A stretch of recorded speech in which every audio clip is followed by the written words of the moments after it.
একটা ভিন্ন রকমের সস বানিয়ে যদি সবকিছুর সাথে খাওয়া যায়, অন্য কোনো কিছু দেওয়াই লাগে না, তাহলে আর কষ্ট কিসের। Welcome back to my another new blog. কেমন আছেন সবাই?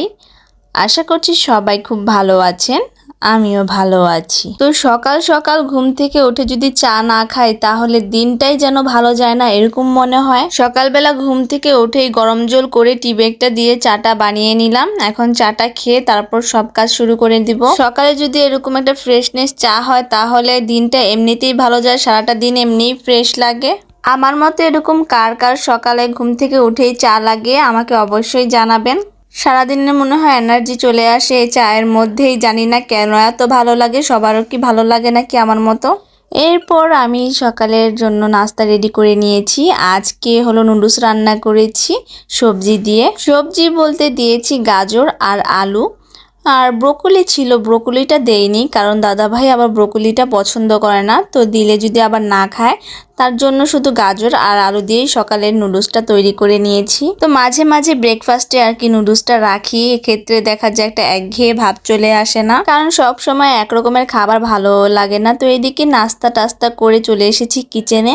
আজকে বানাবো সস, কি রকমের সস বানাবো তাই আজকে দেখাবো। এটা টমেটোর সসের থেকেও অনেকটা পরিমাণে টেস্ট, বাহিরে যে আমরা সসটা কিনে খাই তার থেকে দ্বিগুণ পরিমাণে টেস্ট। তো এই যে আজকে বানিয়ে দেখাচ্ছি। কড়াইয়ে আমি আগে দিয়ে দিলাম টমেটোটা প্রথমে সেদ্ধ করে নিব। তার জন্য টমেটোটা ঢেলে তার মধ্যে লবণ দিয়ে দিব পরিমাণ মতো। আসলে টমেটোর সস পছন্দ করে না এমন মানুষ খুব কমই আছে। কোনো খাবার দাবার বলেন না কেন, খাবারের স্বাদ দ্বিগুণ বাড়ানোর জন্য টমেটো সসটা খুবই দরকার। তার মধ্যে যদি হয় এক্সট্রা সবকিছু এর মধ্যেই, তাহলে তার কথাই নেই। তো আমি প্রথমেই টমেটো সসটাকে ব্লেন্ড করে নিয়েছি, আসলে মানে টমেটোটা সেদ্ধ করে এরপর টমেটোটা আমি ভালোভাবে ব্লেন্ড করে নিয়েছি।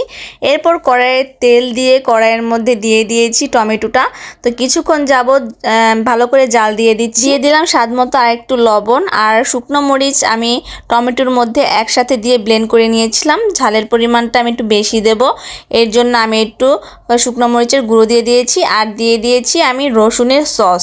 এই রসুনের সসের জন্য এই টমেটো সসের স্বাদটা অনেক অনেক অনেক দ্বিগুণ বেড়ে গিয়েছে। যাদের হাতের কাছে এই রসুনের সস নেই তারা এক্সট্রা রসুনটা ব্যবহার করতে পারেন। তারপর দিয়ে দিলাম সামান্য পরিমাণে চিনি। এরপর নামানোর কিছুক্ষণ আগ মুহূর্তে আমি একটু ভিনেগার দিয়ে নামিয়ে নেব। যারা আসলে অনেক দিন পর্যন্ত সংরক্ষণ করতে চান এই টমেটো সসটা, তারা ভিনেগার দিয়ে সংরক্ষণ করলে ভালো থাকবে। তো আমার এই যে সসটা রেডি, কেমন হয়েছে অবশ্যই জানাবেন। তো দিনের আলোতে খুব সুন্দর লাগছে, আর ওটা ছিল রাতের ভিডিও, তার জন্য একটু অন্যরকম লেগেছিল।